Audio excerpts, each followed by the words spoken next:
ഒരു നല്ല ദിവസം ആശംസിച്ചുകൊണ്ട് ഫെയ്ത്ത് വോയിസിലേക്ക് എല്ലാവരെയും ഞങ്ങൾ സ്വാഗതം ചെയ്യുന്നു. 1 കൊരിന്തോസ് 7-ാം അധ്യായം 24-ാം വാക്യം വ്യക്തമാക്കുന്നു, ഏത് അവസ്ഥയിൽ നിങ്ങൾ വിളിക്കപ്പെട്ടുവോ ആ അവസ്ഥയിൽ ദൈവത്തോടൊത്ത് നിലനിൽക്കുവിൻ. ക്രിസ്തുവിൽ പ്രിയപ്പെട്ടവരെ, ദൈവമക്കളുടെ സ്വാതന്ത്ര്യത്തിലേക്കാണ് ദൈവം നമ്മെ വിളിച്ചിരിക്കുന്നത്. ഒരേ ശരീരത്തിലെ അവയവങ്ങൾ ശരീരവുമായി ബന്ധമുള്ളതുപോലെ ക്രിസ്തുവിൽ വിശ്വസിക്കുന്നവർ ക്രിസ്തുവുമായി ബന്ധമുണ്ടായിരിക്കണം. അവർ ദൈവമക്കൾ എന്ന് വിളിക്കപ്പെടും. അവർക്ക് ശാരീരികമായും മാനസികമായും കർത്താവ് ആരോഗ്യം നൽകും. സ്നേഹമുള്ളവരെ, ഒരു കാര്യം കർത്താവ് ആവശ്യപ്പെടുന്നു. സുഭാഷിതങ്ങളുടെ പുസ്തകം 4-ാം അധ്യായം 23-ാം തിരുവചനം, നിന്റെ ഹൃദയത്തെ ജാഗരൂകതയോടെ കാത്തു സൂക്ഷിക്കുക, ജീവന്റെ ഉറവകൾ അതിൽ നിന്നാണ് ഒഴുകുന്നത്.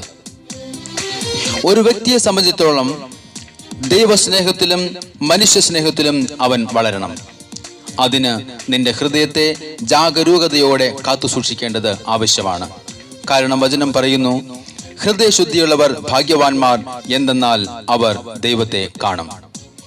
സ്നേഹമുള്ളവരെ, ഏത് അവസ്ഥയിൽ നിങ്ങൾ വിളിക്കപ്പെട്ടുവോ ആ അവസ്ഥയിൽ ദൈവത്തോടൊത്ത് നിലനിൽക്കുവിൻ എന്ന് തിരുവചനം പറയുമ്പോൾ മനുഷ്യൻ ദൈവത്തെ അവന്റെ ആവശ്യങ്ങൾക്ക് വേണ്ടി ഉപയോഗിക്കണം എന്നല്ല അർത്ഥമാക്കുന്നത്. ദൈവം മനുഷ്യനെ അവിടുത്തെ ഹിതം പോലെ നടത്തുവാനാണ്. അതായത് ദൈവത്തിന്റെ ഇഷ്ടം നമ്മുടെ ഇഷ്ടമായി മാറ്റണം. യേശുക്രിസ്തു പറഞ്ഞു, ഞാൻ സ്വർഗത്തിൽ നിന്ന് ഇറങ്ങി വന്നിരിക്കുന്നത് എൻ്റെ ഇഷ്ടം പ്രവർത്തിക്കുവാനല്ല, എന്നെ അയച്ചവന്റെ ഇഷ്ടം നിറവേറ്റാനോ. അതുകൊണ്ട് നമുക്ക് അവിടുത്തെ കൃപയ്ക്ക് കീഴിൽ നിന്നുകൊണ്ട് അവിടുത്തെ ഇഷ്ടം നിറവേറ്റുവാൻ ശ്രമിക്കാം. നമുക്ക് പ്രാർത്ഥിക്കാം.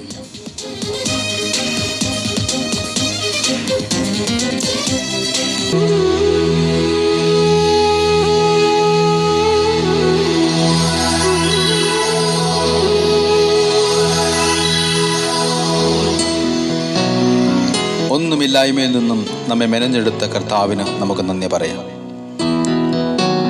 ദൈവേഷ്ടം നിറവേറ്റുവാനായി നമുക്ക് പ്രാർത്ഥിക്കാം.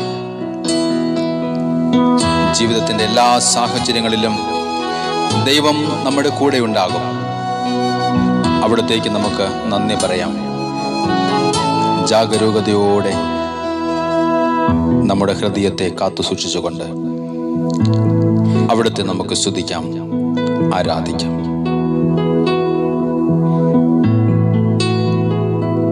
ഒന്നുമില്ലായ്കയിൽ നിന്നെ നിന്നുടെ ഛായയിൽ സൃഷ്ടിച്ചു,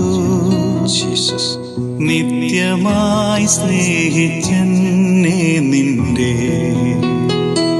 പുത്രനെ തന്നു രക്ഷിച്ചു. നീ നിൻ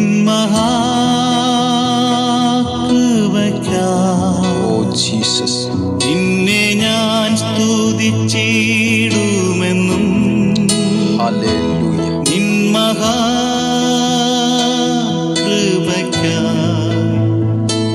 നിന്നെ ഞാൻ സ്തുതിച്ചിടുമെന്നും. യേശുവേ, ഞങ്ങൾ അങ്ങേക്ക് നന്ദി പറഞ്ഞു സ്തുതിക്കുന്നു. അങ്ങയുടെ പ്രതീക്ഷകൾക്കൊത്ത് ഉയരുവാൻ അങ്ങയുടെ കൃപയ്ക്ക് കീഴിൽ ഞങ്ങളെ നിർത്തി. കർത്താവേ, ഞങ്ങളുടെ മേൽ അങ്ങയുടെ കരുണ ചൊരിയണമേ എന്ന് ഞങ്ങൾ പ്രാർത്ഥിക്കുന്നു.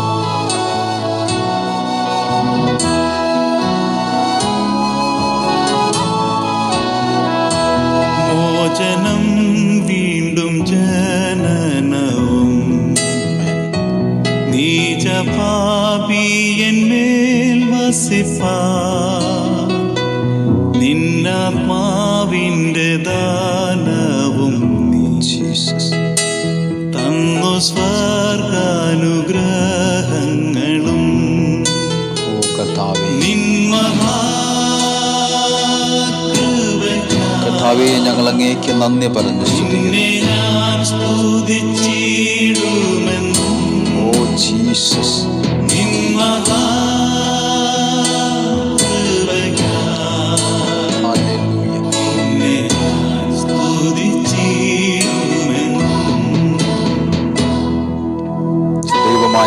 കർത്താവ് പറയുന്നു, ഭയപ്പെടേണ്ട, ഞാൻ നിന്നോട് കൂടിയുണ്ട്.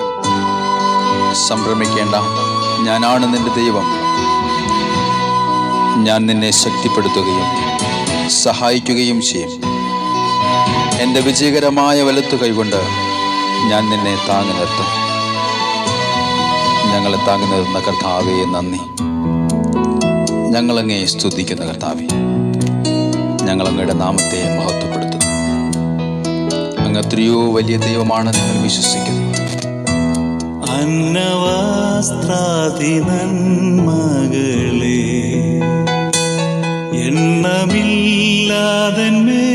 ചൊരിഞ്ഞു. തിന്മകൾ സർവത്തിൽ നിന്നെ കൺമണി പോലെ കാക്കുന്നു നീ. മഹാകൃപയ്ക്കായി ഞങ്ങളങ്ങയെ സ്തുതിക്കുന്ന കർത്താവേ, ഞാൻ സ്തുതിച്ചിടുമെന്നും ഓ ജീസസ്,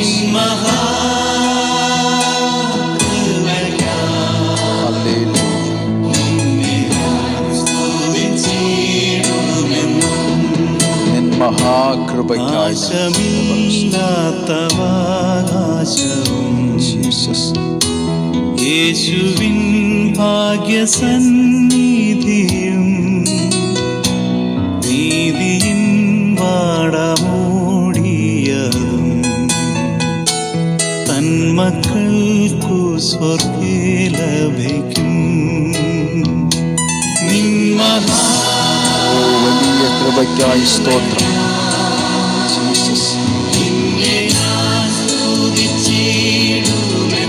അങ്ങയുടെ വലിയ കൃപയ്ക്കായി നന്ദി കർത്താവേ. സ്തുതിക്കുന്നു കർത്താവേ. Glory Jesus. കൃപയ്ക്കായി സ്തുതിക്കുന്നു ജീസസ്. ഓ നല്ല ദൈവമേ, ഞങ്ങൾ അങ്ങയുടെ വലിയ സ്നേഹത്തിനായി സ്തുതിക്കുന്നു. സ്നേഹമുള്ള ദൈവമേ, ആരാധന.